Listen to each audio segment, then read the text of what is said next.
খোলা আকাশের নিচে জমিতে এখনো আলুর স্তূপ।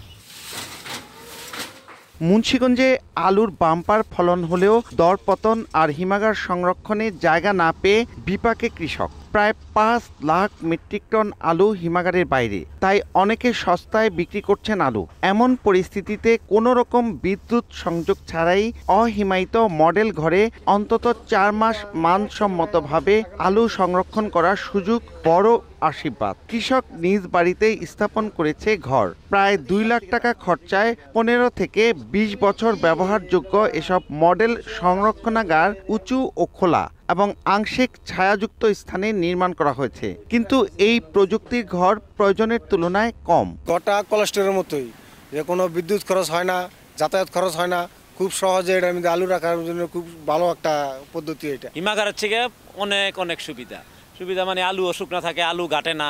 6 থেকে 7 টাকা খরচ, আবার সালা আছে, সালার খরচ, বদলি খরচ, এগুলি থেকে আমি অনেক নিরাপত্তায় আছি এবং কি এবার রাখলে আমি অনেক লাভবান হব। উন্নতভাবে সরকার উঠাই দিয়েছে আমাদের জন্য, খুব ভালো হয়েছে এটা।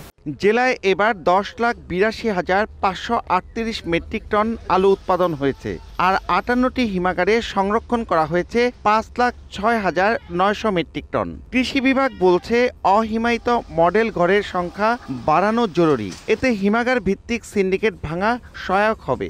এই ঘরে যদি কৃষক আলু রাখেন তাহলে কৃষক কিন্তু যে কোনো সময় চাইলেই বিক্রি করতে পারেন, এবং কোল্ড স্টোরেজে আলু রাখার পর বিক্রি করার সময় তখন কিন্তু তাকে ওই প্রি কুলিংয়ের জায়গার সংকটের কারণে অনেক সময়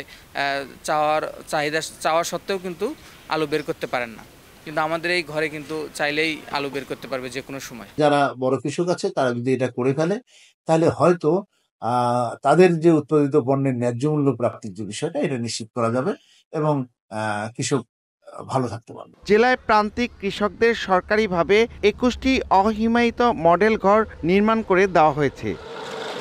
1.5% জমির উপর বাঁশ, কাঠ এবং টিন দিয়ে নির্মাণ করা এই ঘরে 25 থেকে 30 মেট্রিক টন আলু সংরক্ষণ করা সম্ভব।